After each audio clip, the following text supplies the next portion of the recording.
Bonsoir tout le monde. Alors je préviens, je me suis mis sur la 4G tant la connexion était pourrie. Je sens que ça va être encore plus chiant que les autres lives. Donc je m'excuse par avance du bordel que ça donne. Et aussi, waouh, il fait jour derrière moi. Il y a encore quelques jours, c'était généralement la nuit à cette heure-là. C'est pour dire à quel point le temps il devient pourri ces temps-ci. Alors, la connexion se porte bien. Non, là je suis sur la 4G, tant c'est pourri. Donc ça promet d'être incroyable. Alors, bonsoir tout le monde. Bonsoir. Voilà, j'ai eu quelques suivis entre-temps dans la journée apparemment. Voilà. Alors, je suis de retour pour te jouer un mauvais tour. Dégage. Je suis désolé, mais donc dégage. Alors juste, est-ce que je peux m'éclairer un petit peu plus? Non, je me méfie parce que il est un petit peu en équilibre, lui. Je voudrais éviter de trop foutre la merde. Donc, alors déjà, monsieur... voilà. On commence avec cette affaire d'hier qui montre à quel point j'en ai marre. Là, tu vois, il y a vraiment ces paranos qui veulent absolument trouver une raison de chouiner au progressisme, de oh là là, on commence à changer les trucs de notre enfance, etc. Et là, maintenant, ils vont chouiner pour Monsieur Patate. Genre... qu'est-ce que vous en avez à foutre du genre de Monsieur Patate? Déjà, c'est même pas, il y a même pas de vraie intention de dégenrer Monsieur et Madame Patate, parce qu'en fait, c'est juste les paranos qui ont mal interprété un truc. C'est Hasbro qui en gros fait une gamme un peu plus générale. Voilà, avant la gamme de jouets ça s'appelait Monsieur Potato Head, et maintenant cette gamme, voilà, c'est la gamme qui change de nom, s'appelle juste Potato Head. Tu as toujours une version monsieur, une version madame, voilà. Tu as toujours les deux genres bien respectés. Donc, littéralement, les gens, ils chouinent pour rien. Et là, hier, il y avait déjà tout Internet qui se moquait des crétins qui chouinaient sur Monsieur Patate. Mais là, lendemain, t'as les journaux professionnels qui s'y mettent, là. T'as le Figaro qui fait un truc alors qu'on a confirmé encore et encore que c'est de la fake news, quoi. Merde. Mais oui, voilà, laisse-moi le vider, c'est pour célébrer les différents visages des familles, voilà. Cruel était beau. Voilà, ça, ces dernières années, les fabricants de jouets ont plusieurs fois passé en revue des jouets traditionnels, à commencer par les poupées, en réponse aux dénonciations des stéréotypes. Et ça n'a rien à voir, c'est juste un nom de gamme. Vous êtes débiles, les gens. Vous êtes débiles. On dégenre pas Monsieur Patate, c'est pas ça qui est en train de se passer, vous êtes juste cons. Vous voulez juste faire croire que maintenant les progressistes ils sont en train de gâcher les jouets de notre enfance. Sauf que vous êtes adultes maintenant. Il y a ça aussi, quand tu commences à faire du gatekeeping sur Monsieur Patate, donne-toi à toi-même un coup de poing, je suis désolé quoi. Tu peux pas, on n'arrête pas de se plaindre des JW qui inventent des problèmes etc. Mais là je m'excuse mais là c'est même plus inventer un problème quoi. Je veux dire, où serait le mal? Je veux dire, le gosse, quand il a un Monsieur et Madame Patate, le premier truc qu'il fait, c'est mettre une moustache sur Madame. Au bout d'un moment, quoi, c'est... Même les gosses, essayent de dégenrer les patates, quoi, merde. C'est que des jeux de bas âge, qu'est-ce que vous en merdez, quoi. J'en peux plus de ces gens. C'est tellement évident, maintenant. C'est tellement évident qu'ils s'en foutent des faits, qu'ils s'en foutent de rapporter de l'info, qu'ils veulent juste créer un sentiment de paranoïa de les progressistes, les communistes, voilà, commencent à bouffer nos enfants et tout. Bienvenue parmi nous de Sult 57, c'est n'importe quoi. Et tu vois, au moins, la menace communiste, la menace terroriste et tout, tu vois, c'est basé sur des trucs qui sont des dangers. Là, maintenant, on se retrouve à faire de la paranoïa sur des patates. On leur dit que les patates, ça n'a pas de genre ou de sexe pour commencer, déjà. Elle est où la vérité scientifique, là, ces bandes de cons, là? Les complotistes, ils ont transformé Monsieur Patate en transgenre et patati et patata et gna gna gna. Voilà, c'est... Changez de vie. Achetez-vous une vie, arrêtez d'essayer de chercher des problèmes, les gens. Quand vous faites des articles, des trucs, des plaintes, parce que Monsieur Patate va se faire enlever sa moustache, quoi, au bout d'un moment, merde. Vous êtes des fragiles, vous êtes même plus que fragiles, là. Oh, on en a gros sur la patate. Oui, mais j'en ai marre, moi. J'en ai marre de tous ces cons qui se plaignent pour rien. Les crétins vont dire quoi encore? Barbie Soldiers égale Go Woke Go Broke. Ce serait limite ça, tu vois. Il peut plus se raser le patate, quoi. Non mais c'est qu'une patate, exactement, c'est qu'une patate, quoi. Même si ils avaient dégenré Monsieur Patate, qu'est-ce qu'on s'en fout? C'est qu'un jouet pour bébé. dont le seul intérêt c'est d'enlever les yeux et les mettre n'importe comment. Au bout d'un moment, merde. C'est qu'une méthode de se plaindre. Exactement, mais malgré ça, t'as quand même des articles entiers de mecs qui vont se plaindre là-dessus. Et RIP Monsieur Patate avec les Daft Punk. Non mais non, Monsieur Patate existe toujours, c'est ça qui est encore plus débile. Voilà, merci pour le cheer, Xelarand. Alors, et moi qui pensais que le remontage de Star Wars 8 était le truc le plus ridicule de la décennie. Ouais bah non, ils ont trouvé une raison encore plus conne de se plaindre, quoi. C'est... Surtout qu'encore une fois, il disparaît même pas. Monsieur Patate et Madame Patate existent toujours. C'est juste leur boîte. Le logo sur la boîte, c'est tout ce qui change. Littéralement tout. Le reste, c'est tout. Le jouet, il va pas changer. On va peut-être rajouter des petits accessoires supplémentaires, mais c'est tout, quoi. Pas plus de changements que ce qui a déjà été opéré sur la gamme de jouets depuis des décennies, quoi. Oh. Alors, un résumé des news déjà traitées. Bah là, c'est la première. C'est juste que j'ai mis du temps à lancer le live à cause de ma collection pourrie. Et que j'en ai marre. J'en ai marre de ces gens. My life is a potato. Exactement. MJ à qui appartient les droits de Terminator, la Fox ou MGM? Alors, le Terminator, c'est compliqué, tu vois, parce que ça n'a pas arrêté de sauter de distributeurs. Voilà, avant, ça avait un studio bien spécifique qui a dû fermer ses portes. Alors, du coup, ils sont passés chez Sony. Ensuite, ils sont passés chez Paramount. Et ensuite, pour Terminator Dark Fate, ils sont passés à la Fox. Voilà, parce que celui-là, il était un peu plus proche de ce que voulait faire James Cameron avec la licence. Comme James Cameron, il est en contrat avec la Fox, avec Avatar et Alita, et bah du coup, c'est par eux que c'est passé. Et voilà, quoi. Pour l'instant, aux dernières nouvelles, c'est la Fox. Mais après... Est-ce que Disney va laisser Terminator leur échapper ou est-ce qu'un autre studio va le récupérer? Je sais pas. Est-ce qu'il y a vraiment un intérêt financier pour qu'un gros studio comme la Fox maintienne le truc, quoi? Et MGM, honnêtement, je pense pas qu'ils vont avoir les moyens de l'avoir, tu vois. Les infos chez TF1 et tous les autres à l'heure actuelle. Covid, crise économique, confinement, etc., etc. Oh mon dieu, Monsieur Patate étrangère, oh mon dieu, c'est un plan consumé. Moi, what the fuck, man? As-tu vu le prince des... Arrêtez de poser la question sur le prince des dragons. Je l'ai pas vu. Oh. Donc Terminator peut arriver sur Disney+. Techniquement, ouais. Le premier, je sais plus s'il était de la Fox, mais il y a des chances. Mais Terminator Dark Fate, en tout cas, lui, oui, il y a de grandes chances. S'ils le veulent, en tout cas, hein, s'ils le veulent, il peut finir sur Disney Plus via Stars, tout à fait. Au passage, pour l'occasion de la séparation de Daft Punk, tu sortiras la critique de Interstellar à 5555. Oui, je vais me donner un petit coup de fouet. Je vais profiter du fait que je suis entre deux fermés là pour faire cette critique-là. Voilà, au moins pour leur rendre hommage. Voilà, pour rendre hommage à la fin de leur collaboration. Donc, je suis sûr que c'est à cause de Bill Gates. Quoi? Salut MJ, je te mets au défi de regarder les 2 saisons de Alert Spoiler. Non. Ah. As-tu vu en passant Pécho? Non, j'ai pas vu celui-là. C'est vrai qu'il y a des nouvelles sur la 5G de MLP. Ah, là, j'ai pas fait de news spécifiques parce que je suis pas très brownie, donc forcément, j'aurais pas de trucs intéressants à dire. Mais ouais, il y a eu des trucs qui ont été lancés là-dessus. Donc, on va continuer avec une autre news qui date un petit peu, non, quoique, non, c'était la semaine dernière, voilà, où Disney Plus serait en train de travailler sur un univers télévisuel, pas cinématographique, voilà, un univers télévisuel, où ça va être plusieurs séries sur le Magic Kingdom. Qu'est-ce que ça veut dire? Et ben en fait, ils vont faire une série sur les différentes attractions, voilà, les différents thèmes mis en place par les attractions. Voilà, alors, The Media Giants, from all making...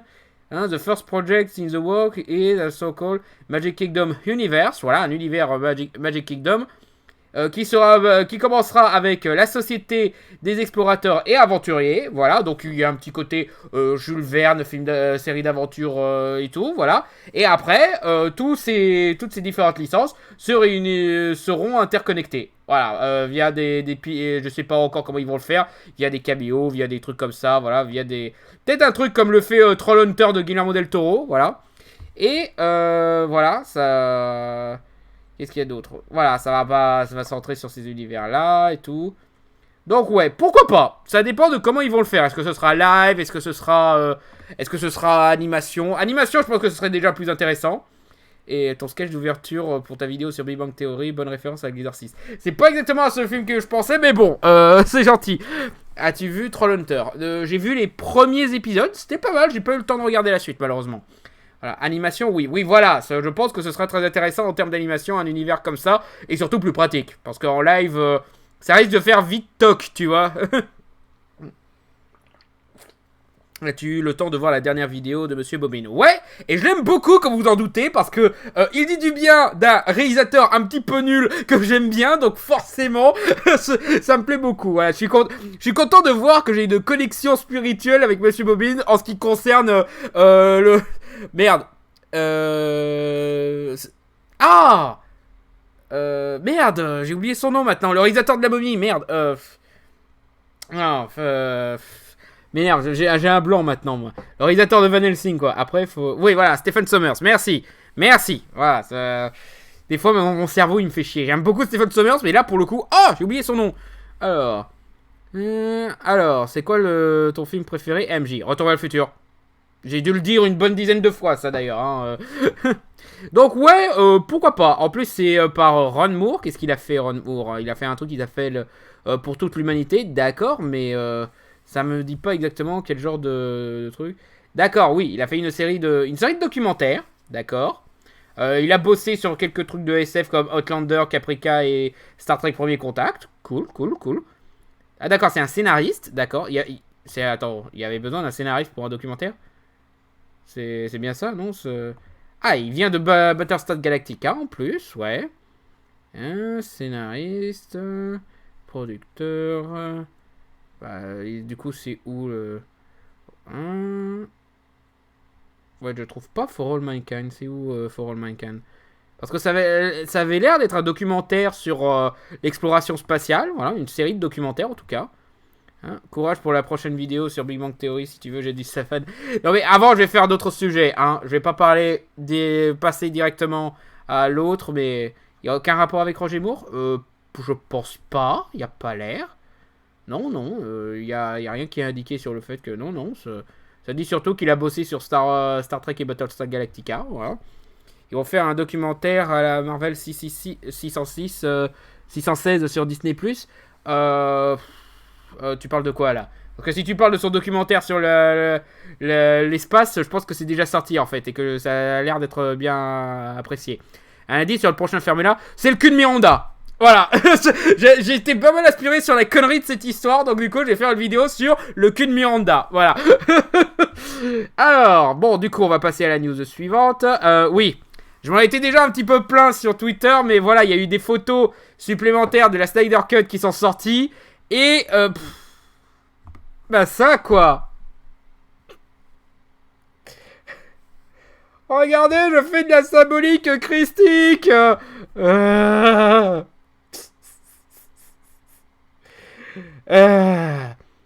Le Joker en Jésus. Voilà, c'est la Snyder Cut. Vous savez, j'aimerais bien défendre Snyder Cut, mais là, il n'y a pas à dire. Plus ça va, ça Snyder Cut, plus je vois vraiment des trucs pourris, des gimmicks vraiment débiles comme ça. Là, c'est ravi de ces 3 mois au top de tes vidéos. Merci Jay de 2806. Voilà. Mais... c'est vraiment pour ça que les fans se sont battus. Voilà, c'est vraiment pour avoir Jared Leto qui revient en mode Jésus. En plus, thématiquement, je m'excuse, mais c'est incohérent quoi. La figure christique pendant deux films, c'était Superman. Maintenant, tout d'un coup, c'est le Joker. Ok. Il y en a certains qui essayent de défendre ça en disant que c'est peut-être une scène de cauchemar ou un truc comme ça. Oui, peut-être, il y a sûrement comme ça. Mais pourquoi avoir partagé cette photo dans ce cas? Si c'est juste un truc de cauchemar qui aura pas une incidence sur le scénario et que c'est juste pour montrer que ça avance, honnêtement, quel intérêt quoi? Parce que là c'est un cadeau pour les incels qui utilisent le Joker comme un symbole quoi, merde. Non et puis voilà quoi, subtilité quoi, c'est tellement un choix d'image prétentieux, réalisateur, regarde j'ai de la symbolique, oui, on a compris mec, ça va. Oh. Quand je pense que pour Man of Steel, il y en a qui se plaignaient que les symboliques christiques étaient pas subtiles du tout, juste parce que quand Superman va voir un prêtre dans une église pour se confier sur son complexe, il y avait au fond une représentation de Jésus toute floue. Ouais, mais tu vois, au moins c'était à l'arrière-plan, c'était flou, tu pouvais passer à côté si tu faisais pas gaffe, tu vois. Moi, justement, la première fois que j'avais vu ce film, j'étais genre, j'avais pas remarqué qu'il y avait le vitrail de gestu juste derrière. Je me disais, ah, c'est discret. Là, par contre, c'est au premier plan. Par contre, un autre truc qui me fait marrer, c'est que, tu vois, y en a beaucoup qui comptent sur la Snyder Cut parce que ça va être le Snyderverse pour être plus exact, parce que ça va être leur objet préféré pour une guerre culturelle contre la version contre Marvel et la version actuelle des films DC Comics qui sont trop féministes pour eux. Voilà, c'est le genre de mec toxique qui appelle à faire virer Margot Robbie et Amber Heard. Et du coup, ça me fait marrer de voir que Amber Heard, elle est toujours dans Snyder Cut. Ah, le Snyderverse. Le Snyderverse, c'est de la merde.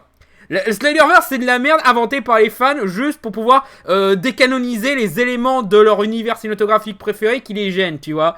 C'est tellement au premier plan qu'il n'y a pas d'arrière-plan. Oui, c'est juste à fond, quoi, merde.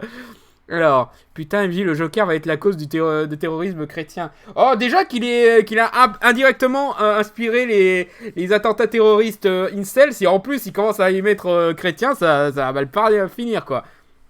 Imagine la Snyder Cut, ça devient de la merde. Bah oui!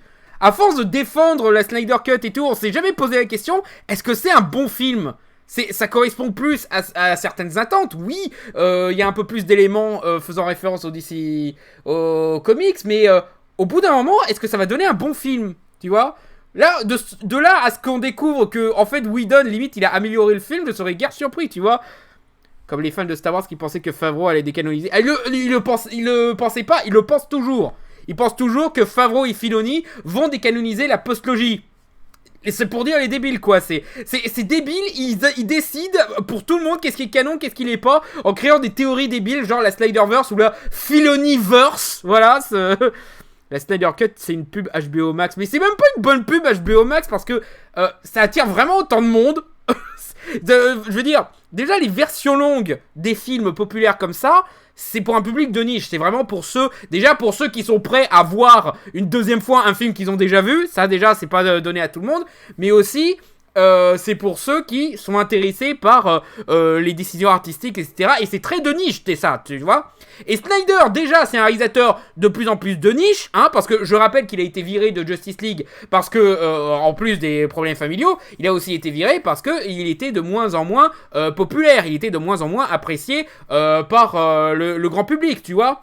Du coup, c'est un truc extrêmement de niche, la Snyder Cut. C'est juste qu'on fait extrêmement beaucoup de bruit et que c'est la première fois qu'on voit une version longue avoir un tel budget, une telle publicité, etc. Mais ça reste une version longue, quoi. Tu vas pas faire péter le box-office ou je ne sais comment ils comptent les vues sur HBO Max avec la Snyder Cut, quoi. C'est pour ça que c'est absurde, cette histoire, quoi. Ils vont faire Apocalypse War en live action, c'est con. Oh, il sera bien tenté. Heureusement qu'ils vont arrêter là après. Alors ensuite, en autre news, qu'est-ce qu'on avait? Ah oui! Il y a Nickelodeon qui a annoncé qu'ils allaient créer un truc qui s'appelle le Avatar Studio, qui sera entièrement consacré à la licence Avatar. Voilà, donc Dernier Maître de l'Air, Legend of Korra et tout. Et pour fêter la création de ce studio, je pense qu'ils vont faire des tas de nouvelles séries, de courts-métrages, etc. Pour lancer ça, ils vont faire un long-métrage d'animation. Cool! Cool. Alors, vous me connaissez, j'ai une relation coussi-coussa avec la licence Avatar. Pour moi, je préfère largement Legend of Korra au Dernier Maître de l'Air en termes d'animation. Et bien entendu, je suis un des rares cons à préférer le film de Shyamalan. Mais il y a quand même des qualités qui dans les projets autour de la licence Avatar qui font que, bien entendu, je suis très intéressé par un long métrage, quoi. Mais il est où le James Cameron dans le projet? Non mais commence pas à ressortir les blagues de 2009, quoi. Parce qu'on faisait déjà beaucoup la blague du fait que le Dernier Maître de l'Air, ils pouvaient pas utiliser le mot Avatar de leur titre, tout simplement parce que James Cameron, il sortait un film qui s'appelle Avatar, quoi. Donc calme-toi un petit peu là-dessus, mec. D'ailleurs, hot take, le mot Avatar est beaucoup plus approprié dans le film de James Cameron que dans le Dernier Maître de l'Air. Je dis ça, je dis rien. Alors, j'imagine un Avatar en cyberpunk. Ce serait pas mal, ouais, voilà. Vu comment la légende de Korra a fait évoluer l'univers, voilà, ce serait très intéressant. C'était déjà un petit peu steampunk, hein, la légende de Korra, d'ailleurs. D'abord, merci pour le travail que tu fais. C'est toujours un plaisir de te voir une vidéo. Et ça fait du bien d'avoir quelqu'un qui défend les minorités sur YouTube. Pas la peine de me remercier, ça devrait être la normalité. Merci ensuite. Est-ce que tu as vu la BA de Lucas? On y vient. On y vient. T'en fais pas. Alors. Il n'y avait pas un autre film Avatar qui était prévu sur Netflix? Sur Netflix, c'est une série live. Série live qui adapterait directement le dernier maître de l'air, bizarrement. Ok. Attends, le Joker. On parle de bien le perso qui, dans un comic, s'arrache le visage et le recoue. Le mec qui, avant de mourir, donne un gaz qui rend fou. Oui, bah... Il y en a certains, ils se posent pas la question. C'est juste un personnage qu'ils utilisent pour leur délire. Et voilà, quoi. Alors, tu penses quoi de la VF du trailer de Mortal Kombat, le film? Rien. C'est correct. C'est une bande-annonce après, tu sais. On verra le film lui-même, mais voilà quoi. Alors faites la même chose avec The Dragon Prince, s'il vous plaît. Bah on verra ce qu'ils en font. Donc ouais, moi je suis plutôt partant. C'est cool que voilà. En plus les créateurs, ils ont l'air de rester. Voilà. Ils ont l'air confiants. Et ah oui, il y a ça aussi, on en parlera un peu plus tard. C'est parce qu'ils veulent du contenu pour Paramount+. Parce que bien entendu, Paramount a rejoint le combat, mais on en parlera un peu plus tard parce qu'il y a d'autres trucs à dire autour de ça. Mais ouais, Paramount Plus ce sera leur Netflix à eux. Donc déjà ça me fait peur parce que ça veut dire que les Star Trek vont se retrouver chez eux, vu qu'ils ont les droits de Star Trek. Mais aussi, ouais, ils essayent de créer un petit contenu qui va ramener du monde. Et Avatar, bah l'avantage c'est que ça va plaire aux gosses. Ça va attirer les nostalgiques et voilà, ça va permettre à cette série d'avoir encore plus de visibilité, quoi. Donc c'est cool. Alors, l'utilisation du Joker dans les films ne rend pas forcément mauvais leur artiste. Bah, Snyder, je trouve qu'il est critiquable pour des tas d'autres aspects. Le Joker, c'est ce qu'il en fait dans la Snyder Cut, c'est limite un symptôme d'un plus gros problème. Voilà, je pense que j'en parlerai quand je ferai mon formula sur la Snyder Cut, mais déjà, Snyder, c'est un réalisateur qui est mieux quand il est guidé. Tu vois, moi, mes films préférés de Snyder, c'est Man of Steel et Batman v Superman. Pourquoi? Parce que là, il était guidé par Christopher Nolan et David S. Goyer. Là, pour Snyder Cut, David S. Goyer s'est tiré. Il a même pas écrit la première version du film. À la place, on a le scénariste de Star Wars 9. Donc... ayez peur. Et je crois que Nolan est beaucoup moins dans les choix artistiques dans celui-là. Du coup, tout repose sur Snyder. Et quand un film repose entièrement sur Snyder, ça donne un sucker punch pas terrible. Ça donne Watchmen et 300, ça compte pas parce que il repose entièrement sur le fait de copier le truc. Donc quelque part là aussi il s'écrase, mais voilà quoi. J'ai un petit peu peur en ce qui concerne Snyder pour celui-là. Alors, apparemment, on peut prendre Sonic Prime ou Netflix? Non. Bah, Terrio, il a aussi écrit Argo. Oui, tout à fait. Mais du coup, tu commences à montrer qu'il y a un problème. Il est bon pour faire un certain type de film. Quand il fait de l'épique avec des univers et tout, il a l'air d'avoir pas mal de limites, quoi. Army of the Dead a l'air dans la même veine. Bah, on en parlera dans quelques instants de Army of the Dead, d'ailleurs. Alors, on parlait d'animation et tout parce que ça date un petit peu, mais ouais, dans le rachat de la Fox, Disney avait le studio Blue Sky. Blue Sky qui ont fait les Haches de glace, comme indiqué ici, mais aussi d'autres films comme le film Snoopy, qui était très bien. Le film d'animation Snoopy en image de synthèse qui était sorti il y a quelques années, il était très bien, il y avait une superbe animation et tout. Qu'est-ce qu'ils avaient fait aussi? L'un des derniers films qu'ils avaient fait, c'était Incognito. Voilà, le film où Will Smith est un agent secret qui se transforme en pigeon. Croyez-le ou non, il est mieux que ça le film. Il est pas extraordinaire non plus, mais il est un peu mieux que ce qu'il en a l'air. Et du coup, ces films se retrouvent sur Disney+, évidemment. Mais aussi, Disney, ils font comme ils avaient fait avec LucasArts. Voilà. Et autant... Pour LucasArts, je disais, fallait que ça s'arrête un moment, parce que LucasArts, ils étaient vraiment dans une période où ils arrêtaient pas d'enchaîner de la merde mécaniquement. Voilà, ils étaient prisonniers de la machine qu'avait mis en place George Lucas. Blue Sky, par contre, l'âge de glace, oui, mais bon, voilà quoi, c'est ils ont fait pas mal d'épisodes de trop, mais de l'autre côté. Il faisait quand même des films qui étaient pas mal du tout. Encore une fois, le film de Snoopy, il était pas si vieux que ça, quoi. Du coup, il y a pas mal. Il y avait encore un potentiel de faire des bons films avec Blue Sky. Voilà, c'est beaucoup plus qu'avec Filmation. Voilà, parce que Filmation ferme ses portes, Ce sera pas une grande perte. Blue Sky, par contre, ils avaient toujours le potentiel. Ils étaient toujours un petit peu entre deux, quoi. Un coup, c'était super oubliable, un coup, c'était pas mal du tout, quoi. Et là où ça fait rager, c'est que un des derniers projets sur lequel ils devaient bosser, c'est un film qui devait s'appeler Nimona. Voilà, Nimona, voilà. Qui, apparemment, je crois que c'est basé sur un comics, un webcomic ou quelque chose, voilà. Voilà, ils avaient l'air d'avoir bien avancé et tout. It was for our studio in a lot of respect and what we would have been first for Disney, I believe. Voilà. Et en gros, dans ce film-là, ils avaient prévu 2 personnages masculins qui s'embrassent. Et qui auraient un personnage qui est une héroïne qui là c'est un petit peu compliqué le mot, mais je suppose que ça veut dire non-genré ou non pas non-genré, plutôt non-binaire, je me trompe peut-être. Parce que gender non-conforming, ça veut dire ne se conforme pas à son genre, mais... Enfin, tout ça pour se dire que ça aurait été un film d'animation qui assumerait beaucoup plus le LGBT que tout ce qu'a tenté de faire Disney avec La Reine des Neiges ou En Avant et tout. Et ils ont annulé ça. Non mais ouais, vas-y Disney, continue à prouver qu'en fait tes convictions c'est de la merde, que tu t'en fous, que tu veux juste faire ce qui est safe, et que tu te contentes de traiter les LGBT comme une nouvelle mode que tu vas suivre très timidement. Non mais vas-y, annule tous les projets de réellement concrets de représentation LGBT pour montrer que tu n'es pas du tout un gros con hypocrite quoi. Putain. Donc ouais, en plus voilà, j'aime bien le style graphique de ce webcomic, voilà, il avait l'air très sympa. Et ouais, ça... C'est con que... Surtout qu'apparemment le film était bien avancé, donc limite, ce qu'ils auraient pu faire, c'est, d'accord, fermez Blue Sky si vous voulez, hein, c'est votre compagnie, vous en faites ce que vous voulez, mais au moins récupérer le projet pour en faire un film Disney un peu plus concret, quoi, tu vois. Mais non, le film, il est supprimé aussi.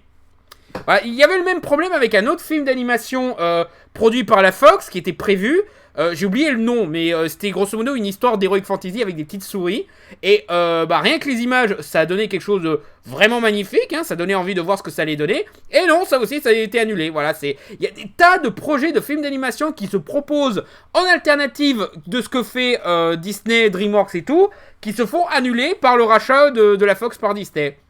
Voilà, c'est triste à dire, quoi. Imagine, c'est comme si en 2015, ils achetaient Sony et ils annulent le projet Spider-Verse, tu vois. C'est ce genre de massacre, de meurtre artistique qui se passe dans ce genre de conneries, quoi. Entre Nintendo et Disney, c'est vraiment la mode des compagnies d'abord très appréciées qui deviennent de pire en pire. Je suis pas très au courant des saloperies de Nintendo, tu verras avec Hermit, mais on va dire que je te crois, je suppose. Déjà que Walt Disney était homophobe. Il était homophobe comme tous les mecs qui vivaient à son époque, j'ai envie de dire. Non, par contre, il était antisémite et anticommuniste, quoi. Tu vois, il traitait très mal ses employés et tout. Ça, il y avait beaucoup d'autres défauts, Walt Disney. L'homophobie, à la limite, dans le contexte, tout le monde était homophobe. Hein, à cette époque, c'était l'éducation, on imposait ça, voilà, il y avait interdiction de remettre ça en question, donc malheureusement, voilà, quoi. Mais vraiment, pour ce qui est beaucoup plus propre à Walt Disney pour l'époque, l'antisémitisme et l'anticommunisme, là, voilà, quoi. Oh, ils en seraient cap pour Spider-Verse, ouais. Et maintenant, ils essayent de profiter de son succès à celui-là. Disney devient le infogramme des films. Limite. C'est limite ça, j'irai pas jusque là parce que infogramme c'est un gros nom, mais voilà. Alors on va enfin passer à la news que j'avais évoquée sur la vidéo. Ouais voilà, il y a un reboot de Superman, enfin ils disent reboot, mais je suppose que ça va être un petit peu comme Joker, ça va se passer de son côté avec un film un peu plus unique. Voilà, ils vont peut-être pas faire le film en pensant à une licence ou quoi, ils vont juste faire une histoire sur Superman, qui sera écrit par Tainichi Kohatsu, qui a déjà travaillé sur le scénario de pas mal de productions d'HBO, voilà, comme Une colère noire, Une lettre à mon fils, Between the World and Me, qui sera en plus produit par J.J. Abrams, parce que J.J. Abrams, ça fait des années qu'il rêve de faire un film sur Superman, voilà, J.J. Abrams qui a pas mal de défauts, mais franchement, le voir exploiter Superman, moi je serais très curieux de voir ce que ça donne, je serais très curieux, j'espère que ce sera mieux que la façon dont il a traité Spider-Man, mais bon. Et ce serait aussi centré sur un Superman noir. Alors, chaud d'être aussi... Quand on regarde un gameplay... Alors, toi, j'en ai un à dégager, les modérateurs. Je sais pas si vous l'avez... Comment on le dégage, lui. Tac. Ah, reste là, toi. Hop. Nope. Signaler. Hop. Propos 1. Voilà. Tac.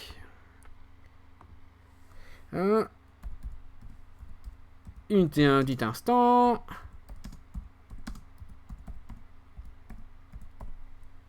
Voilà, envoyer signalement. Et le bloquer, évidemment, est fermé. Voilà, ça c'est fait. Donc ouais, Superman noir. Ce qui, bien entendu, il y a pas mal de gros connards qui sont... J'en ai vu sur Twitter carrément dire que faire jouer Superman par un acteur noir, ce serait assassiner le personnage, carrément. Hein, pour vous te dire à quel point les mecs ils sont déjà prêts à se plaindre à ça. Mais, bah ça existe déjà en fait, Superman noir. Dans les comics en tout cas. Mais ça existe déjà, tu vois. Déjà dans la période de la mort de Superman, c'est là qu'on a eu le personnage de Steel, qui est un mec noir, qui était très inspiré par Superman, et qui s'est créé une image de super-héros en se basant sur Superman. Ce n'est pas exactement Kal-El et tout, mais ça peut être considéré comme un Superman noir. Mais on a aussi, je crois que c'était Infinite Crisis, ou quelque chose comme ça, c'était un gros événement de comics, qui avait mis en place un Superman venant d'un univers alternatif, où, grosso modo, Barack Obama est Superman. Voilà, c'est grosso modo ça. Ce n'est même pas une exagération. Superman, il est noir, il est président. Il a la tronche de... Pas exactement la même tronche, mais très inspiré de Barack Obama, tu vois. Et du coup, déjà, les fans, ils ont aucune raison de se plaindre. Surtout que tout ce qui est liberté d'adaptation, changement d'ethnie, de personnages comme Superman et tout, dans les comics, on a un truc qui s'appelle multivers. Ça fait des années qu'on exploite, des décennies qu'on exploite le multivers justement pour faire des histoires à base de et si Batman était Superman, et si Nick Fury il était noir et tout, tu vois. On fait déjà des tas de changements comme ça dans les comics en utilisant le multivers comme excuse pour expliquer pourquoi c'est pas canon, pourquoi ça respecte pas telle histoire, etc. Donc littéralement, rien que ça, les fans de comics devraient arrêter de se plaindre de ce genre de truc. De base, voilà, ça devrait même plus exister cette critique depuis qu'on a inventé le multivers, donc depuis plus de 30, 40, 50 ans je crois au moins, mais aussi ça me fait marrer qu'on a une histoire hyper populaire où Superman est russe, ça par contre il n'y a pas de problème. Superman qui devient noir, ah là par contre ça pose problème. Hein. Et aussi, ouais, il y en a certains qui disent que ils font peut-être ça pour se donner une bonne com par rapport aux problèmes qu'ils ont avec Ray Fisher sur Justice League, ce qui... Ouais, ça peut... Ça peut être motivé par ça, bien sûr. Hein. Je dis pas qu'il n'y a pas de motivation mercantile derrière. Ça, bien entendu, c'est un truc de producteur. C'est Warner et DC qui font le truc pour espérer avoir... d'en profiter, ne serait-ce que financièrement, bien sûr. Mais, tu vois...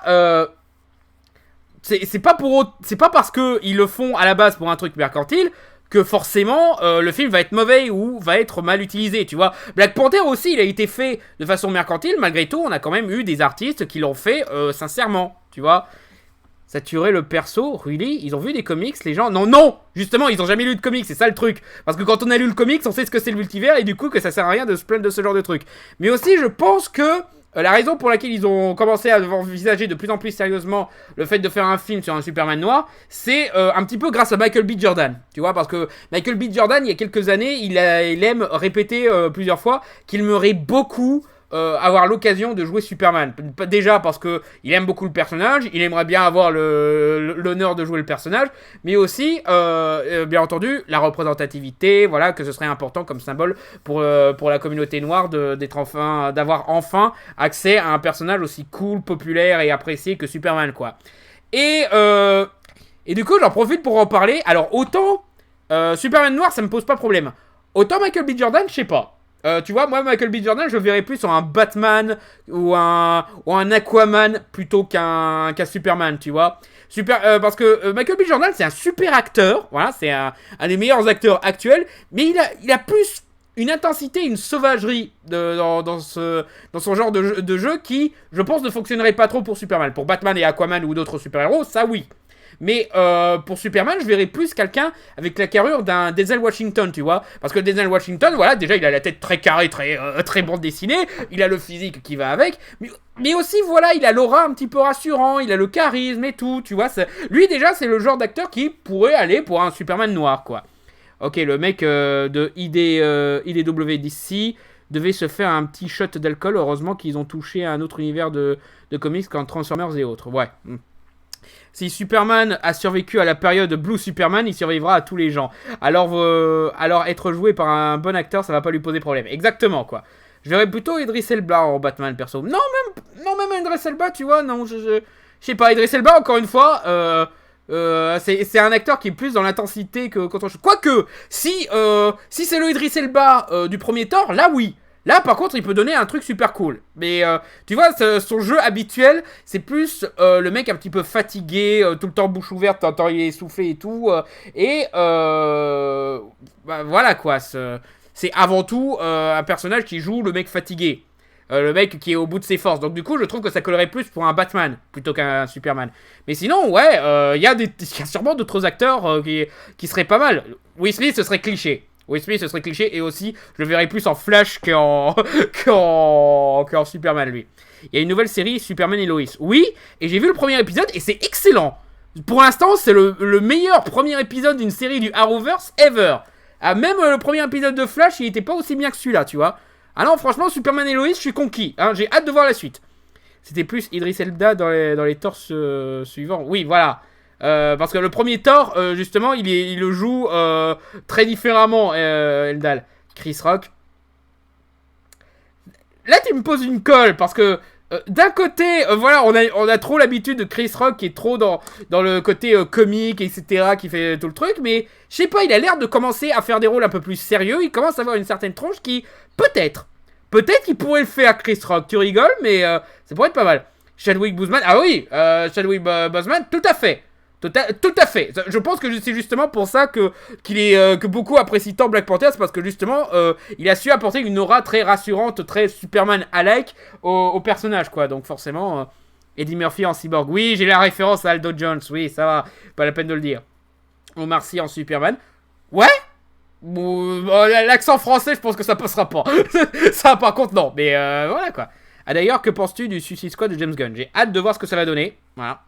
Will Smith, blague référence Hancock au cas où. Oui, ça, Will Smith, je l'ai déjà dit. Je le ferais plus en Flash plutôt qu'en Superman, tu vois.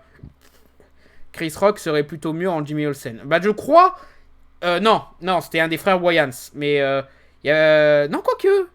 C'était qui était prévu pour jouer Jimmy Olsen dans le film Superman Lives de Tim Burton? Jordan Peele qui fait un film sur Superman, ça donnerait quoi? Oh, ce serait sûrement très sympa. Vu comment il maîtrise déjà les codes du cinéma dans ces quelques films, voilà, ce serait intéressant. Chris Rock, c'est pas un des robots qui se fait détruire dans AI de Spielberg? Oui, tout à fait. Donald Glover, Donald Glover, oui, totalement Donald Glover. S'il le joue avec le même charisme qu'un Lando Calrissian, oui, il serait génial en Superman. Chris Tucker en Superman, non, là, non. Chris Tucker, non, s'il te plaît. Kevin Hart. Ça peut être pas mal, Kevin Hart. Encore une fois, s'il fait moins le comique, bien sûr. Mais Kevin Hart, pourrait le faire, tu vois. Parce qu'il a la tête qui va, tout. Il peut... il faudrait qu'il bosse le truc, mais ça peut être pas mal. Alors, il y a Abdul Mateen 2 en Batman. Ouais. On parle bien de celui qui joue Black Manta dans Aquaman. Parce que si c'est lui, oui, en Batman, il serait génial. Chris Rock devait pas réaliser un saut. Oui, c'est toujours en cours. C'est juste qu'avec le confinement, ça arrête pas d'être retardé. Donc, voilà. Terry Crews, tu le verrais jouer quel super-héros? Terry Crews, je le verrais bien jouer Green Lantern. Je pense qu'il serait pas mal, lui. Jamie Foxx en Superman. Il y a de l'idée. Même si Jamie Foxx, tu vois, il a un jeu un peu moins sur le charisme et plus sur l'impulsivité que... C'est un petit peu le même problème que Michael B. Jordan, mais déjà, on se rapproche un peu plus. Non, pour l'instant, moi, je reste sur Denzel Washington. Hein. D'accord que maintenant, il est un peu vieux, mais au pire, vous faites Superman noir et dans l'univers de World Finest. Voilà. Voilà. Jaden Smith en Robin. Ça, c'est un petit peu trop évident. Ça, j'ai envie de dire... Hein, je trouve que Terry Crews pourrait faire un Superman pétant un câble. Non. Arrêtez avec le méchant Superman, s'il vous plaît. Ah, attends, j'ai confondu Chris Rock avec un autre acteur, le petit black dans Jumanji. Ouais, bah oui, oui, je crois que c'est créé... C'était Art, justement, qu'on avait lancé tout à l'heure, ouais. Ouais, il pourrait le faire. Kevin Hart, voilà, je pense qu'il pourrait être pas mal. La personne qui joue Sheldon en Joker. Tu sais que j'aime pas Sheldon, mais pour le coup, ouais, ce serait pas mal. Ce serait pas mal comme choix. Voilà, là, on commence à faire dans les théories du les théories de casting et tout. Bryan Cranston en Lex Luthor. Il y en avait pas mal de rumeurs sur le fait qu'il devait jouer Lex Luthor dans Batman v Superman. Ça s'est pas fait, évidemment, mais ouais, il y en avait beaucoup qui disaient, ouais, ça serait un super choix. Samuel L. Jackson, il devient quoi dans le DC Universe? Samuel L. Jackson, il est pas dans le DC Universe pour l'instant. Pour l'instant, il est un petit peu le visage de Marvel, donc c'est un petit peu bizarre de le mettre dans un film de DC Comics, quoi. Alors, non, Sheldon, un homme mystère, il serait bon. Ouais, aussi, bah, faut dire, l'acteur qui joue Sheldon, il a un physique qui pourrait coller à tellement de méchants de Batman, tu vois. John Boyega en Superman. Ouais. Ouais. John Boyega, ouais, il pourrait. Il pourrait donner un truc pas mal, ouais, ouais. Parce que lui, pareil, on a plus l'habitude de le voir jouer un truc un peu plus sur le vif, tu vois. Mais il y a quand même pas mal de moments dans les Star Wars où il arrive à être posé, à être charismatique et où il te fait un petit sourire, où c'est vraiment, tu peux, ouais, il aurait un petit air de Superman, ça pourrait le faire, ouais. Samuel L. Jackson en Alfred. Ça risque de faire un petit peu trop le personnage de Gun Chen, mais ok. Patrick Stewart en Lex Luthor, ça n'a pas encore été fait. Non, mais là maintenant je pense que c'est un peu tard. Là, vu l'âge qu'il a maintenant, Patrick Stewart, voilà quoi. Bah, mais ça aurait été cool. William Dafoe en Joker, non mais ça, beaucoup l'ont déjà dit. Hein. Nicolas Cage en Deathstroke, non. Par contre, Nicolas Cage en Joker, moi je voudrais bien.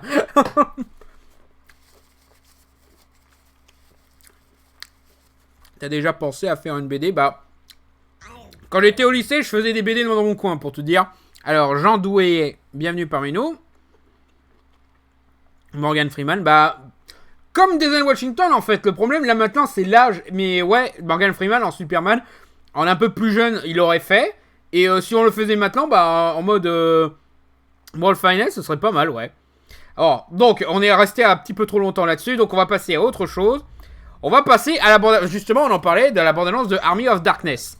Voilà, Gojira 135 FR, merci beaucoup.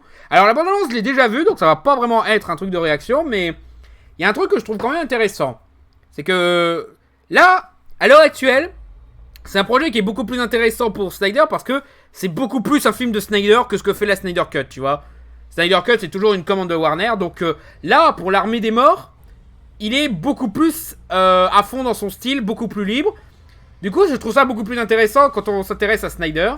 Mais le truc que je trouve marrant, c'est que là, il a découvert la couleur, apparemment. Voilà, c'est très pétant et tout, c'est très propre. Il y a toujours un petit peu de l'effet de ralenti et de style à la Snyder, tu vois. Mais c'est un peu plus pété. Voilà, il y a un peu plus de couleur et tout. Il y a toujours des images à la Snyder. Le coup de Zeus, là, par exemple, c'était ça. Et, bah, le rendu comme ça, le style Zack Snyder avec beaucoup de couleurs...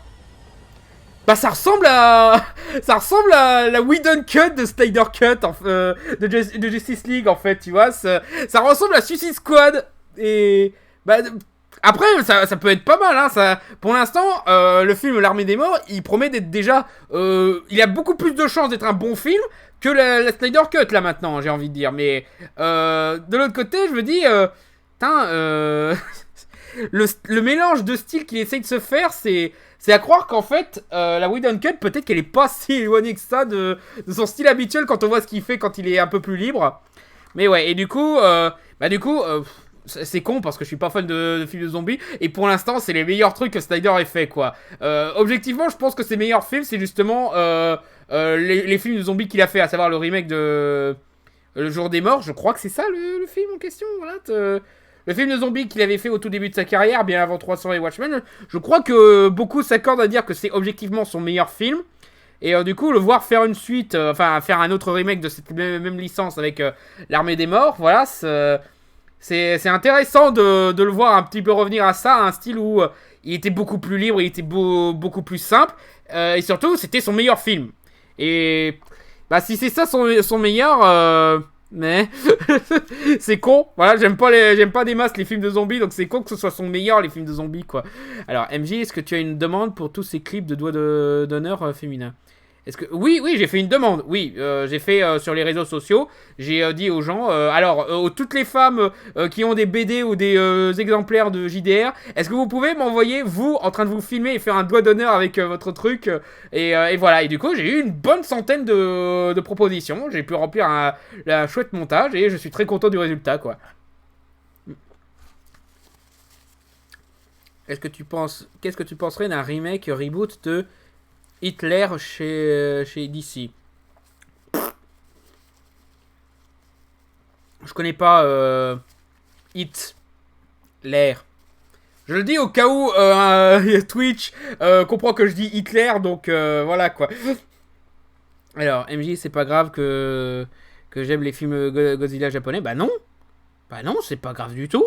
Tu as le droit, ils sont très bien les films Godzilla japonais. J'ai même envie de dire, pour l'instant, ils sont moins chiants que ce qu'on a fait aux États-Unis, quoi. Ah, trop tard, tu l'as dit. Eh merde. Et regarde, MJ, t'as 9 notifications. 9 notifications de quoi? Ah, là. Non, mais là, c'est plus que 9 notifications, là. J'utilise jamais ce truc, donc forcément... Alors, Godzilla Resurgence, c'est le meilleur qu'on a pour le moment. Oui, c'est un des meilleurs, sans problème. Alors ensuite, en autre news, qu'est-ce qu'on a? Ah oui. Alors ça, j'en avais un petit peu parlé sur Twitter, et je le redis aussi. Même si je déteste toujours leur jeu débile autour des titres avec le mot home à un moment, je dois avouer, No Way Home, c'est pas un mauvais choix de titre. Surtout que là, ils ont l'air de partir dans une direction à la fugitif où Peter Parker, il s'est fait révéler son identité, donc forcément, il peut plus rentrer chez lui, quoi. Mais aussi, voilà, ça a un titre qui peut laisser suggérer un thème beaucoup plus intéressant que ce que proposait Homecoming et Far From Home niveau thématique. C'est que là, oui, il aura plus de repères, il aura plus d'endroits où se cacher, il va devoir affronter le vrai monde. Et du coup, ça suggère quelque chose. C'est peut-être qu'enfin, on va traiter Spider-Man comme un adulte. Peut-être qu'enfin, il va réussir à affronter les responsabilités de ces trucs et enfin, on va faire du Spider-Man. Ce serait con d'avoir attendu le 3e film pour qu'on soit là, mais voilà, du coup, c'est con, hein, mais malgré le fait que je me méfie toujours, parce que c'est toujours la même licence, qu'ils ont toujours pas appris de leurs erreurs, et que c'est toujours le même réalisateur pourri, entre les premières photos et le titre, pour l'instant, j'ai pas à me plaindre. Il y a juste cette histoire de tentative plus ou moins assumée de faire le Spider-Verse que je trouve bizarre et bordélique, mais sinon, les quelques trucs officiels qu'on a eu là maintenant, c'est rassurant. Mais après, il me faut pas grand chose pour me rassurer, quoi. Je veux dire, je m'attends tellement à une bouse que je pense que tu me dirais, va y avoir une scène drôle à un moment que ce serait déjà beaucoup plus rassurant que dans le premier, quoi, tu vois. Alors, Tom Holland mérite mieux. Exactement, ça je l'avais dit dans mes vidéos. Tom Holland, il mérite de jouer de meilleurs Spider-Man, quoi. Retour à la maison, loin de la maison, plus de maison, et après, loin du retour de la maison, ouais. Non, par contre, le truc, c'est qu'ils l'ont fait en blaguant un petit peu, en balançant des faux titres, etc. Mais voilà, quoi, ça montre... Ça montre qu'ils ont vraiment aucun respect pour leur licence si vraiment ils choisissent les titres pour la blague, quoi. Là tu vois, justement, c'est genre, ouais, on a une gimmick pourrie sur le fait d'utiliser Home dans notre titre, quoi. Mais allez vous faire foutre, quoi. C'est nul. C'est nul de montrer que, ouais, on s'en fout du titre, on fait ça pour la blague, mais non. Faites vos films sérieusement un peu, merde. Mais du coup, ouais, quitte à choisir un titre avec cette gimmick pourrie, au moins ils en ont choisi un qui peut avoir un sens, tu vois. Donc, normalement, hein, à moins que le film fasse de la merde à ce point, normalement, il n'y aura pas de chapitre consacré à me plaindre du titre cette fois-ci, si je fais une vidéo sur Spider-Man 3, voilà. Donc ouais, Spider-Man No Way Home, on verra ce que ça donne, voilà. Alors ensuite, qu'est-ce qu'on a? Ah oui, il y a Neil Blomkamp qui en a marre que sa carrière soit morte, donc du coup, il annonce District 10. Voilà. Bah écoute, cool, c'est vrai que c'est techniquement son meilleur film. Ouais, j'ai une préférence pour Chappie, mais je comprends totalement ceux qui pensent sérieusement que District 9 c'était son meilleur film. Et du coup, ouais, pourquoi pas, District 10, il y a de quoi faire. Il y a de quoi faire parce que justement, District 9, le charme de ce film, c'est qu'il a créé un univers intéressant qui mérite d'être exploré. Donc, Ouais, s'il arrive à faire un District 10, moi je suis partant. Et du coup, il a dévoilé un synopsis. Donc, où est-ce qu'il a mis... Alors... Attends, quoi? Alors, si le réalisateur a comparé sa démarche économe à celle du projet Blair Witch et de Paranormal Activity, ouais, d'accord, il va continuer sur du found footage, c'est normal. On se doutait bien que ce projet secret allait reposer sur un high concept fort. The Film Stage a en tout cas confirmé, puisque le site a pu le permettre, la main sur un synopsis du long métrage partagé lors d'une projection test. Pour le moment titré Unlocked, voilà, débloqué, ce qui était déjà le cas depuis son tournage, Screen Daily a néanmoins précisé que le film a changé pour se nommer Démonique. D'accord, donc là on en est au stade où on ne sait pas encore comment s'appelle le film, c'est rassurant. Alors du coup, Unlocked suit Carly, une jeune femme vivant dans une petite ville à cause de l'infamie provoquée par sa mère, qui a commis une série de meurtres lorsque Carly était encore qu'une enfant. Lorsqu'un mystérieux scientifique lui demande de l'aide sur une technologie expérimentale qui lui permettrait de plonger dans l'esprit de sa mère, désormais comateuse, elle accepte malgré la méfiance de ses amis proches. Mais c'est quoi le rapport avec District 10 en fait?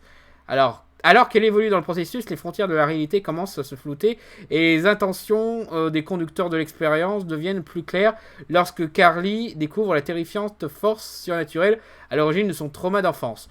Cool, ça a l'air d'être un super film, mais c'est quoi le rapport avec District 10? je comprends pas. Après le succès, après avoir signé un court-métrage, oui, ça c'était très cool d'ailleurs, ouais. Alors, c'est un... Bah, en fait, vous mentez, quoi. Officiellement, c'est toujours pas District 10, quoi, on n'en sait rien. Mais genre, ah non, mais je suis déçu. Ah non. Bon, après, ouais, pourquoi pas, le synopsis, il a l'air cool, mais... Non, mais t'avais dit que ce serait District 10, quoi, merde. Bon, plus sérieusement, ouais, ça peut être pas mal.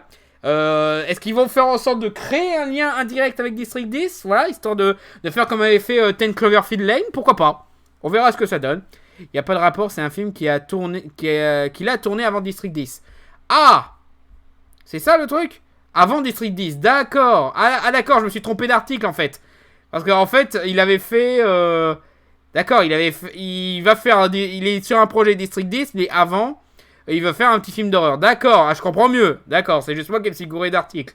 D'accord. Ma faute. J'assume. Donc, en tout cas, merci de m'avoir corrigé. Voilà. Alors, Danny Elfman sur le prochain Doctor Strange, t'en dis quoi? C'est pas surprenant. Parce que Danny Elfman s'entend très bien avec Sam Raimi. Il a fait la musique de pas mal de ses films. Donc forcément, il va le faire venir. Et qui sait, peut-être qu'il fera un bon boulot pour celui-là. On verra ce que ça donne, mais peut-être que Danny Elfman, il arrivera à faire un truc bien. On verra. Alors ensuite, qu'est-ce qu'on a d'autre? Ah oui, la carrière de Paul W. Sanderson n'est toujours pas morte. Je comprends pourquoi il a fait 4 films Resident Evil, parce que en tant que zombie, il se reconnaît trop bien en eux. Mais j'arrive pas à croire qu'il ait toujours une carrière, quoi. Combien de grosses daubes que tout le monde déteste il faut qu'il fasse pour que Hollywood le lâche, quoi. C'est quand même dingue, quoi. Je suis limite admiratif de que le mec est toujours dans mes... Comment vous pouvez croire encore à la cancel culture quand même faire un très mauvais film comme Resident Evil, le chapitre final, ça suffit pas à détruire ta carrière, quoi.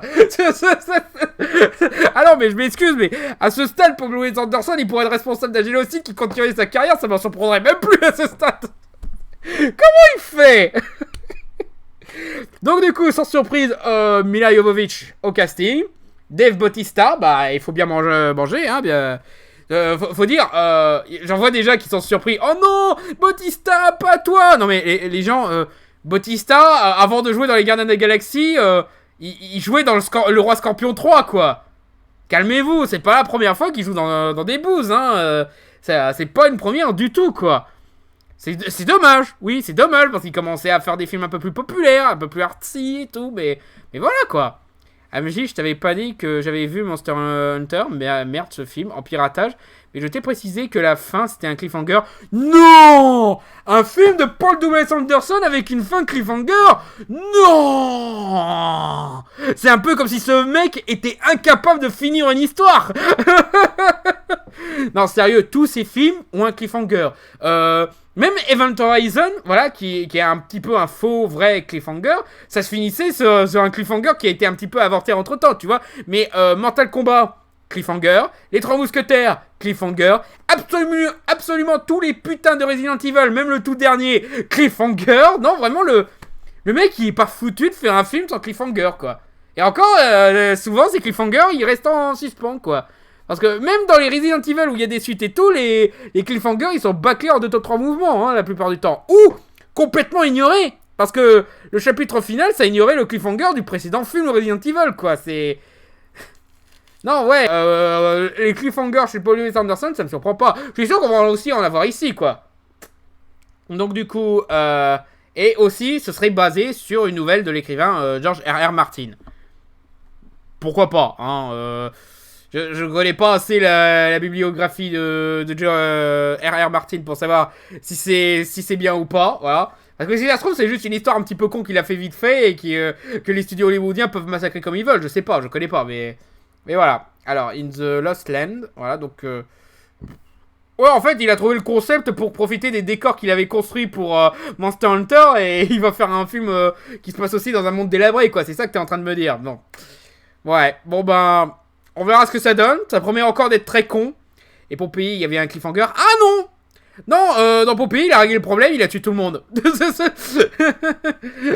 Non, comment? Pas cet auteur avec Paul, ça va être cata. Bah, je sais pas, je connais pas la nouvelle, tu sais. Quand les auteurs comme George R. R. Martin, s'ils veulent, ils font des petites histoires à la con et qu'ils laissent à n'importe qui l'exploiter, quoi. C'est pas comme s'il allait exploiter Game of Thrones, quoi. Game of Thrones, on sait le potentiel, on sait que c'est une super histoire et tout, mais le reste, voilà, on sait pas, quoi. Le cheval et le cliffhanger. Paul W.S. Anderson sort un film. Pff, ouais, je m'en fous. Sort une nouvelle de George R.R. Martin. Nanny the fuck! Non mais, l'année dernière, il a sorti Monster Hunter, donc... la bouse ultime, Disaster Movie, en prendrait des notes. Ça, on n'en sait rien. Si ça se trouve, il sera con, mais sympa comme film. Ah, et d'ailleurs, on parlait de Lucas tout à l'heure, donc je vais pouvoir regarder cette bande-annonce. Ah, bande-annonce de Lucas. Nouveau Pixar, ouais.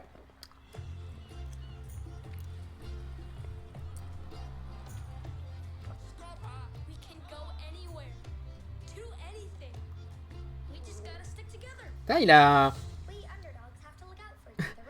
Ils ont une tronche très BD européenne, j'aime bien. Ça change du style Pixar habituel. Il y a un petit côté coco, c'est vrai.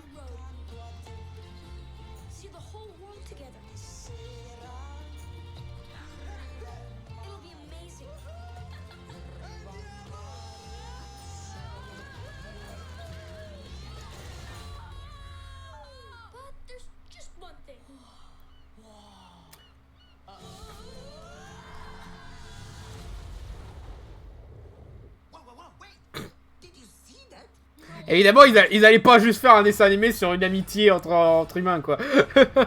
Forcément, faut qu'ils mettent des créatures magiques.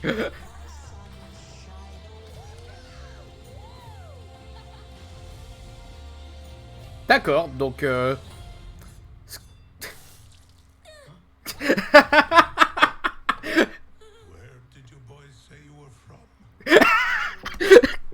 Excusez-moi, c'est con, hein, mais c'est très con, mais j'adore le fait que, bah déjà, le mec, il ressemble, avec la moustache et les sourcils, il ressemble au papa de Speed Racer, mais j'adore le fait que même le chat a une moustache.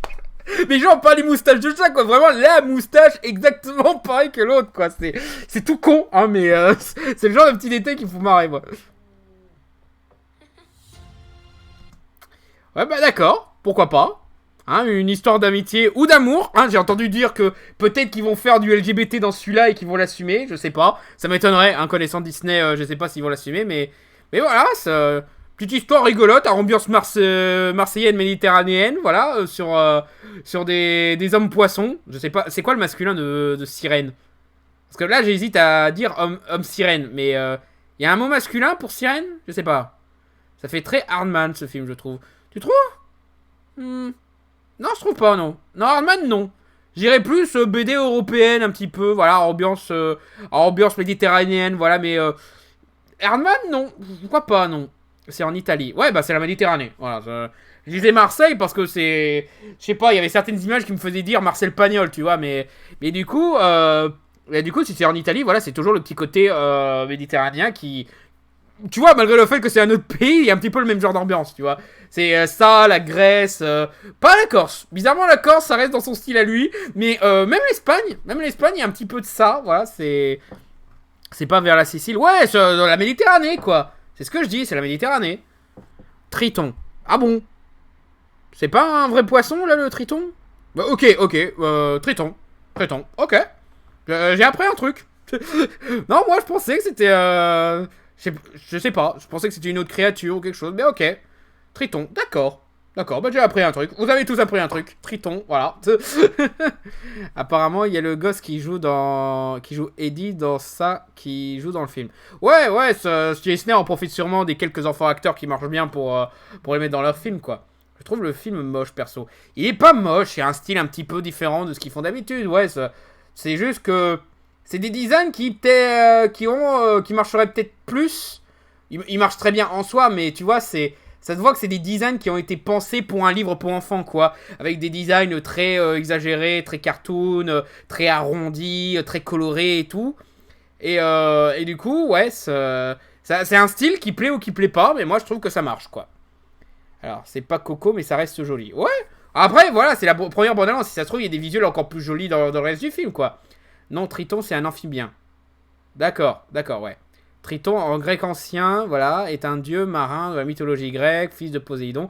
Ouais, du coup, en plus, c'est encore plus approprié avec le fait que ça se passe en Méditerranée, quoi. De là à ce que ça se passe en Grèce, ce serait pas surprenant, tiens. Ça reste plus beau que les films avec des poissons de DreamWorks. Ouais, bah ça, en même temps, c'est pas compliqué. Ça ressemble à un design de Chicken Fin. Chicken Fin, c'est-à-dire?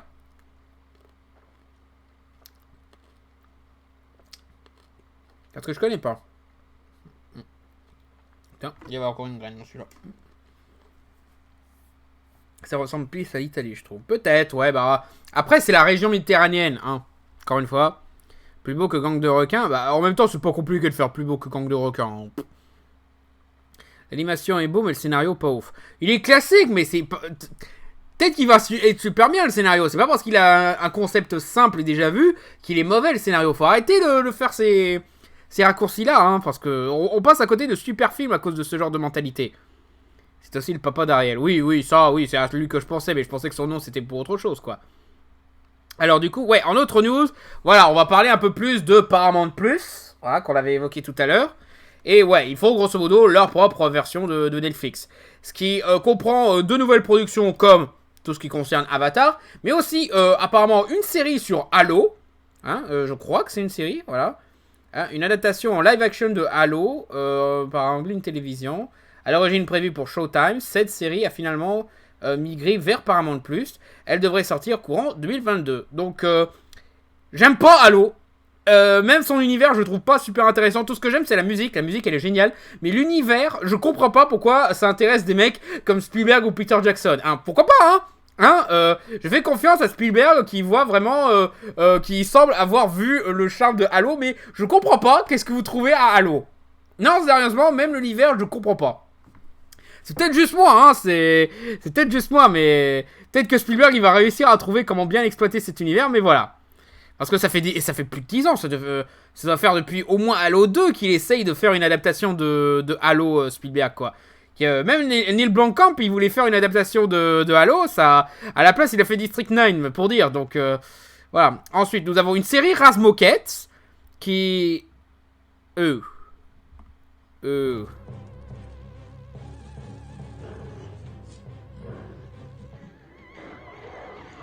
Ouais, toujours Reptar, ouais. Non. Non, ça le fait pas, non. C'est pas moche, hein, c'est correct pour une série d'animation, mais non, juste non. Parce que le charme des Razmoket, le dessin animé d'origine, c'était quand même le côté griffonné. C'était quand même le truc, les traits maladroits et tout, qui faisait qui donnait un cachet à l'esthétique, là. Et c'est exactement ce qu'ils ont viré. C'est précisément cet élément qui donnait de la personnalité au Razmoket qui a été enlevé. Et du coup, voilà quoi. Et aussi, je suppose que le créateur original, il sera pas... J'ai oublié son nom, mais le créateur original, je suppose qu'il a dans l'os. Ouais, non, c'est trop propre. C'est trop propre. Parce que et c'est con parce que justement le charme de la série originale c'était le côté un petit peu dégueu griffonné quoi, tu vois. C'est pas impossible de le faire en 3D, mais pas comme ça. Tu vois, justement vous l'avez raté. Voilà, rien que les lunettes de la binocle, on dirait du carton. Bah oui, voilà, du coup ça c'est plat, c'est con. Voilà, en fait, c'est le style d'animation de la série 3D Tortue Ninja qui marchait pour Tortue Ninja, tu vois. Mais pour les Razmoket, non, ça... C'est con, hein, c'est un jeu Telltale, non. Non, oh, calme-toi. Ensuite, ouais, il y avait ça qui m'inquiétait un petit peu. C'est tout ce qui concerne Star Trek. Parce que Star Trek, jusque-là, c'était partagé un coup avec Netflix, un coup avec Amazon Prime... bien entendu, Paramount s'occupait des films. Mais là, du coup, tout ça, comment ça va se découpiller? Genre, Discovery, ça va être annulé. Toutes les séries, elles vont migrer sur Paramount+. Du coup, Picard, bon, je crois pas que Picard avait matière pour une saison 2, mais du coup, Picard aura pas de saison 2. Et du coup, aussi, ouais, Lower Deck, ça vient à peine de commencer, Lower Deck. Ça va être annulé, ça va migrer, qu'est-ce qu'ils vont faire? Parce que je croyais que c'était un Amazon Originals, quoi. Ça va foutre la merde, ça. Ça va être le même problème qu'avec Marvel, quoi, quand ils ont annulé leur contrat avec Netflix parce que Disney commençait à faire leur Disney+, voilà, c'est con, ça. Alors, Mayor of Kingston, voilà, avec Comanche Chirin, le scénariste, hein, avec l'aide de Antoine Foucault, d'accord. Ouais.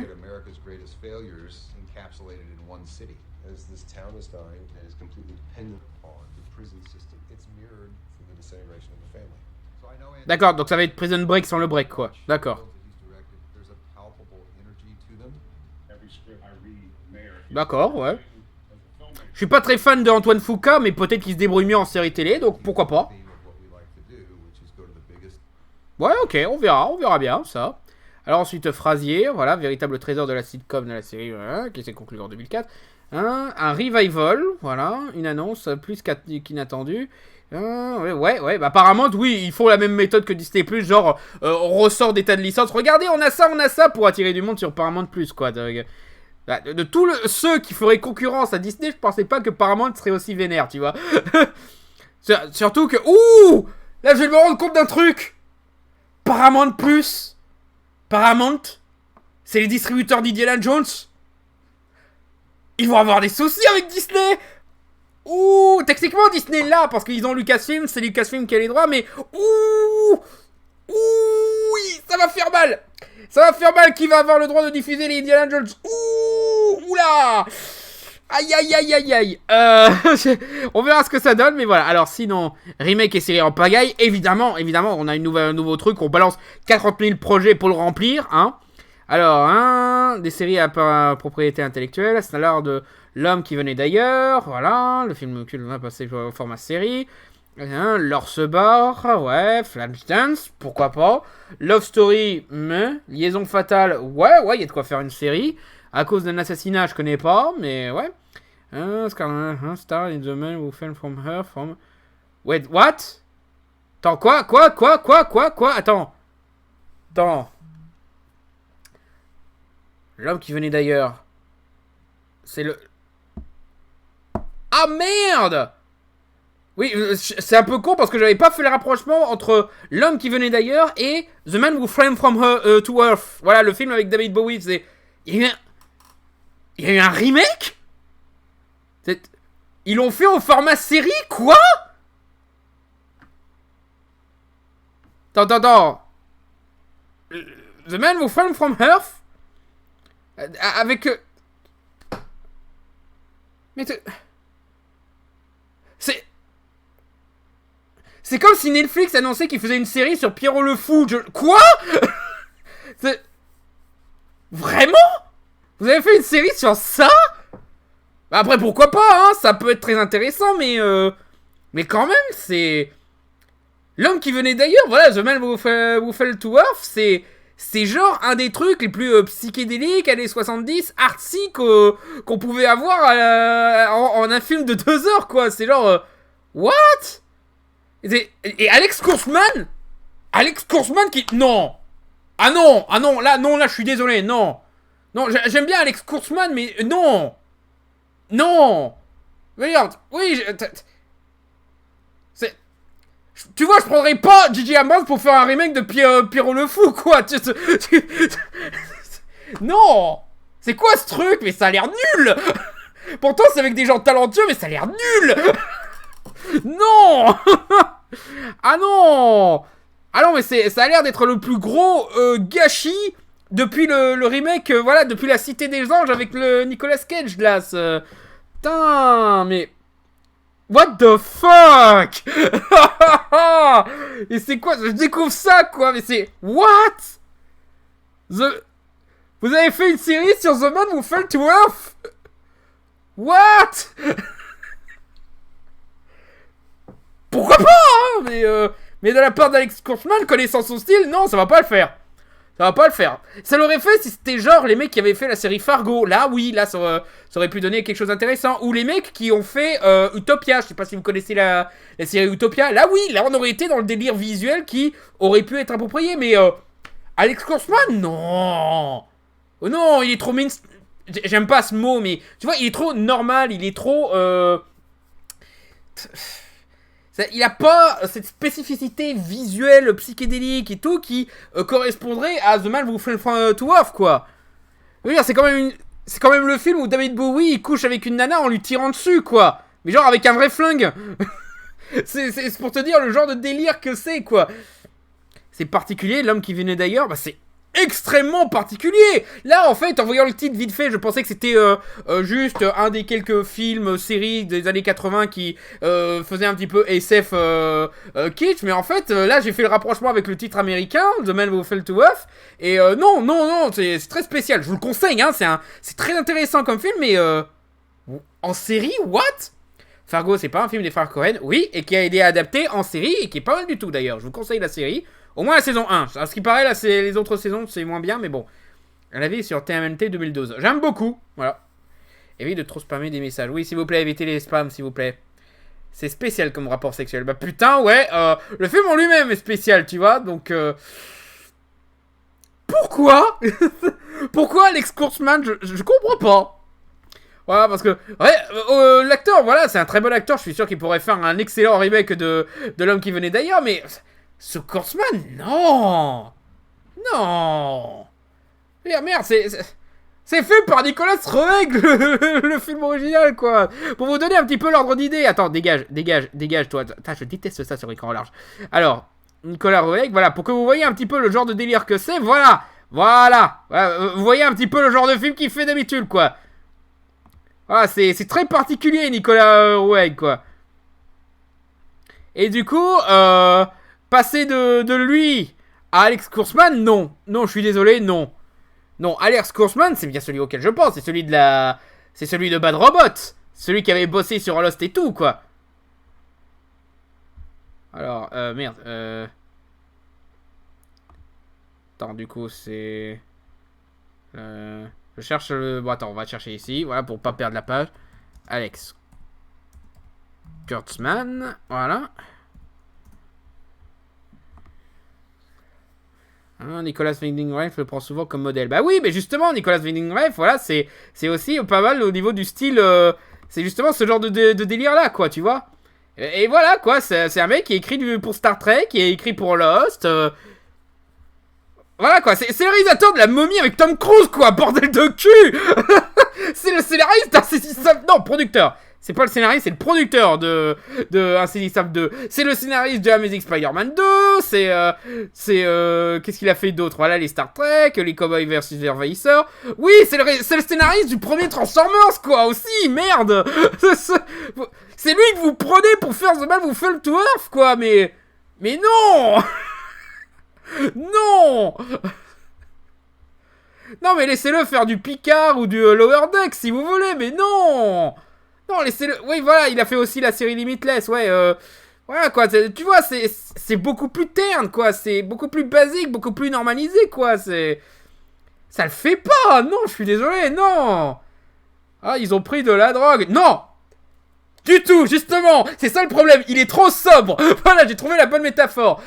Alex Kurtzman, il est trop sobre. Justement, il fallait prendre quelqu'un qui est très dans la drogue pour que ça passe, quoi. Justement, il faut quelqu'un qui se drogue à fond pour faire un bon truc sur The Man Who Fell to Earth, quoi. Pour au moins ça, quoi. Ah, j'ai peur. Je découvre à peine que ça existe, j'ai peur, quoi. Ah, et je sais même plus qu'est-ce que... Ouais, dans le dernier truc, on va le passer. Là, de toute façon, on a passé l'heure. Et j'ai pas envie de parler de la dernière news. Ça va me prendre des heures, là, déjà. Je suis en... Ouh. Je suis choqué. Je suis choqué. The Man Who Fell to Earth par Alex Kurtzman en série. Non. Non. Surtout que Alex Kurtzman, le connaissant, il va faire des intrigues avec des organisations qui vont essayer de le choper parce que le mec est un extraterrestre. Ils vont faire des sous-intrigues de remplissage et tout. Mais non, c'est pas ça, The Man Who Fell to Earth. Non. Est-ce qu'il y a une bande-annonce? Est-ce qu'il y a une bande-annonce? Est-ce qu'il y a des images? Who Fell to Earth 2021, je suppose. Alors, série télé. Voilà, on montre surtout des vidéos du film, voilà, parce que le film était sorti, quoi. Voilà, pour vous donner un ordre d'idée, voilà, une bande-annonce remasterisée. Distribuée par Joe Blow, ok. Voilà, Studio Canal. Déjà, rien que le nom des studios, tu sens le truc indépendant, artsy.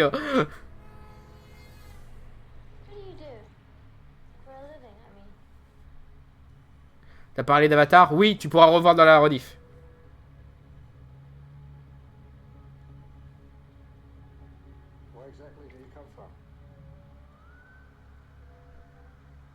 Ouais, d'accord, c'est juste une bande-annonce moderne que vous avez fait, là, les gens.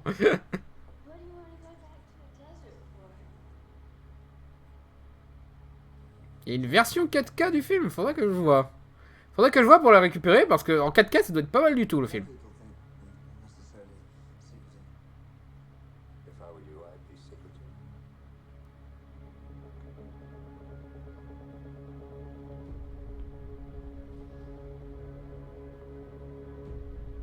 Voilà, et ça va être une série par les créateurs de Lost. Non. Aucun manque de respect envers les mecs qui ont fait Lost, hein. J'adore Lost, j'aime bien Alex Kurtzman quand il est sur un bon truc, mais là, non. Non, ça le fait pas, quoi. On dirait une pub parfum, le début. Ah, c'est une esthétique qui maintenant a été repris un petit peu dans le conscient collectif, mais pour les années 70, c'était très dans le délire LSD, justement. Il y en a beaucoup qui qui évoquent le LSD, mais oui, c'était ce genre de truc, quoi. Et du coup, voilà, c'est une critique par The Apology Geek, voilà, c'est... Non, franchement, c'est un gâchis, quoi. C'est un gâchis. Voilà, j'aime beaucoup l'équipe de J.J. Abrams, mais si J.J. Abrams faisait un remake de Pierrot le Fou, je serais genre, non. Non, ça va pas le faire. David Bowie fait un putain de manège dans sa tombe, le pauvre. C'était ce... Parce que il joue dans le film, ça, oui. Mais est-ce que c'était genre un film personnel pour lui? Je me suis jamais vraiment renseigné sur les derrière caméras. Je trouvais juste le film très intéressant artistiquement, très dans le style de David Bowie d'ailleurs. Mais est-ce que vraiment c'était Fell to Earth, voilà. T'es apparu à l'écran en 2008. Et bon, attends. Homme qui... Voilà, merci. Il était acteur principal avec Rip Torn. Voilà, celui qui joue Z dans Man in Black, pour ceux qui se demandent où est-ce qu'ils ont vu ce nom. Et ouais, peut-être qu'il était à fond dans le projet et tout, mais je dirais pas que ce serait lui qui se retournerait dans sa tombe si avec l'annonce de ce truc, quoi, tu vois. Mais bon, après, c'est tiré d'un bouquin. D'accord, je crois que j'ai compris qu'est-ce qu'ils vont en faire, en fait. Non, ouais, tu vas voir qu'en fait, le bouquin, il était beaucoup plus sérieux, scientifique, tout ça. Et du coup, ils vont faire une adaptation un peu plus premier degré du bouquin, là où le film original a fait un truc un peu plus expérimental. Ouais, tu vas voir que ça va être un truc comme ça. C'est dommage. C'est dommage, hein, mais voilà, quoi. Bon, enfin, je pense qu'on va s'arrêter là. Hein. Il y a 19h22. J'ai fait 22 minutes de plus que d'habitude, mais je le sens pas. Ah, comme le Total Recall de 2014. Exactement. Et c'était nul. Donc, ouais. Du coup... Du coup, vous avez pu voir ma réaction quand je vois ce genre de projet bizarre, mais... Et voilà. En tout cas, merci d'avoir suivi. Merci pour les dons et les abonnements de ceux qui les ont fait aujourd'hui. Et à bientôt sur Fermez-la. Voilà, prochaine vidéo bientôt. Hein, je suis en cours d'écriture et on verra pour la suite. Et juste à bientôt. Ah, ciao tout le monde!